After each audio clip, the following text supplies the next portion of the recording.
मेरा नाम है रोहित कुमार और आप देख रहे हैं मेरा चैनल आरके कंप्यूटर।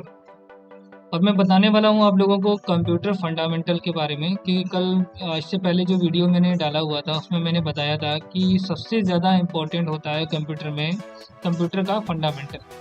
तो कंप्यूटर का फंडामेंटल में मैंने आपको बताया था इनपुट डिवाइस के बारे में, आउटपुट डिवाइस के बारे में, प्रोसेसिंग यूनिट के बारे में, और इसी के साथ साथ मैंने आपको ये भी बताया था कि हमारा जो कंप्यूटर होता है वो काम कैसे करता है। आज मैं आपको बताने वाला हूँ जो उस प्रोसेसिंग डिवाइस में जैसे हमारा कंप्यूटर काम कर रहा था तो उसमें कौन कौन से यूनिट्स जो थे हमारे बहुत ज़्यादा इंपॉर्टेंट थे। तो हम लोगों ने पिछली वीडियो में देखा हुआ था कि ब्लॉक डायग्राम ऑफ कंप्यूटर के बारे में, कि कंप्यूटर में इनपुट जब हम करते हैं तो आउटपुट जो हमें रिसीव होता है तो उसके बीच का जो प्रोसेस होता है वो क्या होता है, कैसे काम करता है, इसके बारे में हमने सिर्फ समझा हुआ था। बट आज हम इसको थोड़ा सा डिटेल में समझेंगे कि जो इनपुट हम कर रहे होते हैं तो इसमें बीच में जो पार्ट होते हैं जैसे कि ALU, CU, मेमोरी, ये सारी चीज़ें काम कैसे करती हैं तो इसके बारे में हम लोग आज जानेंगे। तो हम अभी इस डायग्राम को जो समझ रहे हैं, देख रहे हैं, यहाँ पर जो डायग्राम बना हुआ है आप देख सकते हैं। तो इस डायग्राम के बारे में हम समझेंगे बहुत अच्छे से। ओके, इस डायग्राम में सबसे पहले क्या है कि कंट्रोल यूनिट लिखा हुआ है, फिर अर्थमेटिकल लॉजिकल यूनिट लिखा हुआ है, फिर मेमोरी यूनिट लिखा हुआ है। इनपुट हमारा वो है जो हमने रिस्पॉन्स किया हुआ है अपने कीबोर्ड से, और आउटपुट हमारा वो होगा जो हमारे मॉनिटर या स्क्रीन पे दिखाई देता है। तो अभी हम समझेंगे यहाँ पर कंट्रोल यूनिट क्या होता है, अर्थमेटिकल एंड लॉजिकल यूनिट क्या होता है और मेमोरी यूनिट क्या होता है। तो बारी बारी से एक एक चीज़ को हम समझेंगे यहाँ पर। तो सबसे पहले हम समझेंगे यहाँ पर कंट्रोल यूनिट के बारे में, जिसका शॉर्ट नेम होता है CU। Control unit is the part of the central processing unit. इसका मतलब होता है कि जो कंट्रोल यूनिट होता है वो हिस्सा होता है, किसका हिस्सा होता है, CPU का हिस्सा होता है, जो कि मैंने इससे पहले वाली वीडियो में बता रखा है आपको कि ये सारे के सारे जुड़े हुए हैं CPU से। ये काम कैसे करता है, क्या काम करता है, इसके बारे में समझेंगे।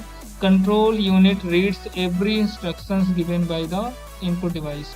इसका मतलब होता है कि जो कंट्रोल यूनिट होता है वो जितने भी इनपुट के द्वारा दिए गए कमांड्स होता है उसको सिर्फ क्या करता है, स्टडी करता है, रीड करता है। फॉर एग्जांपल यहाँ पे लिखा हुआ है सच एज कीबोर्ड, यानी कि हम जैसे कीबोर्ड से कोई भी कमांड कर रहे होते हैं, कोई भी इनपुट दे रहे होते हैं, कोई भी इंस्ट्रक्शन दे रहे होते हैं, तो सारा का सारा ये क्या करता है, रीड करता है। इसके बाद इसमें लिखा हुआ है कि जितना भी इंस्ट्रक्शन जो हमें रिसीव हो रहा होता है ये आगे सेंड करता है। कैसे सेंड करता है, क्या काम करता है, सारी जानकारी हमने यहाँ पे इसी डिफिनेशन में मेंशन की हुई है। आप इसको प्रॉपर तरीके से रीड करेंगे, स्टडी करेंगे तो और भी चीज़ें आपको समझ में आएंगी। बाकी मैं आपको डिटेल्स में बता देता हूँ कि जो कंट्रोल यूनिट होता है इसका सिर्फ इतना काम होता है कि ये CPU से जुड़ा हुआ है। CPU से जो भी कमांड इसको रिसीव हो रहा है ये क्या करता है, उसको आगे फॉरवर्ड करता है। किसको फॉरवर्ड करता है, मॉनिटर को या तो प्रिंटर को। फॉर एग्जांपल इसमें लिखा हुआ है, पढ़ते हैं हम यहाँ पर, and then send the instruction to the appropriate part of processing, and after processing it get the result from them and again send the result to the output device। ये क्या करता है, पहले सारी चीज़ों को कंफर्म कर लेता है। कंट्रोल यूनिट क्या करता है, उन सब चीज़ों को कंफर्म करने के बाद में ये मॉनिटर पे या प्रिंटर पे सेंड कर देता है, जिससे हमें आउटपुट रिसीव हो जाता है।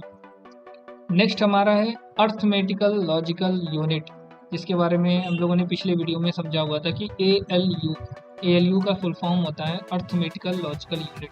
अर्थमेटिकल का मतलब होता है अंकगणित, हिंदी में जिसको बोलते हैं। अब ये काम कैसे करता है, देखो ALU stands for arithmetical logical unit. इसका मतलब है ALU का फुल फॉर्म क्या होता है, arithmetical logical unit. Arithmetical logical unit it does all the calculation and makes decisions on the given data instructions. Every type of arithmetical and logical task is performed by ALU। इसका मतलब है कि arithmetic से related जितना भी काम होता है सारा का सारा ALU देखता है। अब कैसे देखता है, क्या देखता है, इसके बारे में समझेंगे। Every type of addition, multiplication, division etc is done by ALU। मतलब जैसे कि जोड़ करना, गुणा करना, घटाना, सारे प्रकार के डिसीजन जो लेता है वो अर्थमेटिकल लॉजिकल यूनिट लेता है, ALU लेता है। और ये साथ ही साथ में ट्रू फॉल्स और या ऑफ, जैसे कि ऑन ऑफ करना है, इस प्रकार के डिसीजन भी हमारे ये ALU ही लेता है। अब नेक्स्ट हम देखेंगे मेमोरी के बारे में। मेमोरी क्या होती है, मेमोरी काम कैसे करती है हमारे कंप्यूटर में, क्या है मेमोरी, इसके बारे में थोड़ा सा समझेंगे हम। Memory is a important part in a computer system.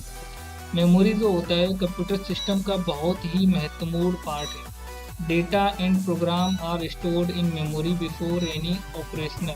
इसका मतलब होता है अगर कोई भी काम हम करने वाले हैं, फॉर एग्जांपल हम इसमें सॉफ्टवेयर भी इंस्टॉल करने वाले हैं अपने सिस्टम में, तो हमारे पास कहीं ना कहीं वो सॉफ्टवेयर स्टोर होना ही चाहिए। तो हम मेमोरी में वो सॉफ्टवेयर रखते हैं, तो हमारे लिए मेमोरी बहुत ही इंपॉर्टेंट होती है, क्योंकि कोई भी ऑपरेशन हम करने वाले हैं तो उससे पहले हमें मेमोरी में वो चीज़ रखनी होती है, वो डेटा रखना होता है।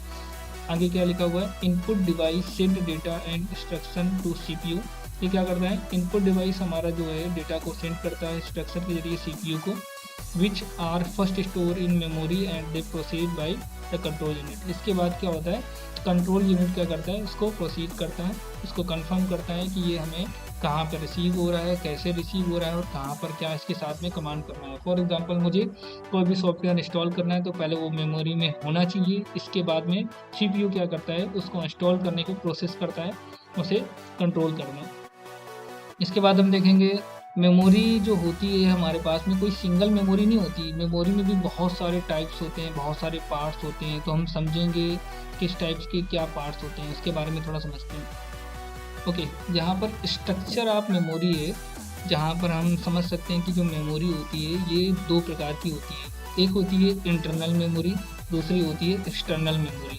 इंटरनल मतलब होती है वो मेमोरी जो कंप्यूटर सिस्टम के अंदर लगाई जाती है, जो फिक्स रहती है, वो सारी की सारी इंटरनल मेमोरीज होती हैं। एक्सटर्नल मेमोरी वो होती हैं जो कंप्यूटर से बाहर हम यूज कर सकते हैं, ठीक है, वो सारी एक्सटर्नल मेमोरी होती हैं। अब यहाँ पर जो स्ट्रक्चर बना हुआ है इसमें आप देख सकते हैं कि कंप्यूटर में जो मेमोरी होती है हमारे पास में, ठीक है, ये हमारी इंटरनल मेमोरी है, इंटरनल मेमोरी, और यहाँ पर है एक्सटर्नल मेमोरी। इसमें भी क्या है कि इंटरनल मेमोरी में भी दो पार्ट दिए गए हैं, जैसे कि प्राइमरी मेमोरी और सेकेंडरी मेमोरी।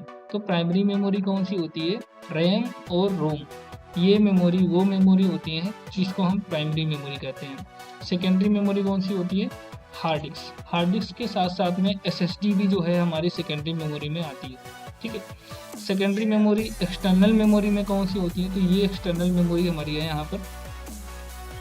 यहाँ पर आप देख रहे हैं एक्सटर्नल मेमोरी है। तो यहाँ पर जो इसकी सेकेंडरी मेमोरी है ये वो सारी मेमोरीज हैं जिसका हमें जब ज़रूरत है, जब हमें इस्तेमाल करना है तब हम इसको यूज कर सकते हैं, अदरवाइज़ इसको हम रिमूव भी कर सकते हैं आसानी से। आप एक जगह से दूसरी जगह भी ले जा सकते हैं, किसी भी प्रकार में ये मेमोरी हो सकती है। फॉर एग्जांपल छोटे से डिवाइस में हो सकती है, बड़ी से बड़ी फॉर्म में हो सकती है। For example floppy disk, CD ROM, tap drive, zip drive, ये एग्जांपल हैं। और इसी के साथ साथ में पेन ड्राइव, सीडी, डीवीडी, बहुत सारे एग्जांपल हैं आपके सेकेंडरी मेमोरी, एक्सटर्नल मेमोरी के, ठीक है। तो नेक्स्ट वीडियो में हम देखेंगे कि जो स्ट्रक्चर ऑफ मेमोरी है ये, इसमें हम ये समझेंगे कि जो जितना भी मैंने ये बताया हुआ है ये पूरे स्ट्रक्चर के बारे में समझेंगे कि इस मेमोरी में इंटरनल मेमोरी के बारे में क्या होता है, प्राइमरी मेमोरी क्या होती है, रैम रोम क्या होती है, सेकेंडरी मेमोरी क्या होती है, एक्सटर्नल मेमोरी में सेकेंडरी मेमोरी कौन कौन सी आती हैं, वो सारी चीज़ें हम देखेंगे, समझेंगे बहुत अच्छे से। इस वजह से मैं आपसे बताना चाहता हूँ अभी तक जिसने भी मेरा चैनल सब्सक्राइब नहीं किया हुआ है वो सब्सक्राइब कर ले, जिससे कि कंप्यूटर से जुड़ी हुई सारी जानकारी उसको मिलती रहे। और इसके बहुत सारी जानकारी आपको मिलेगी, बहुत ही महत्वपूर्ण जानकारी जो इंपॉर्टेंस रहती हैं, सारी की सारी इंपॉर्टेंस जानकारी आपको मिलेगी। Thank you.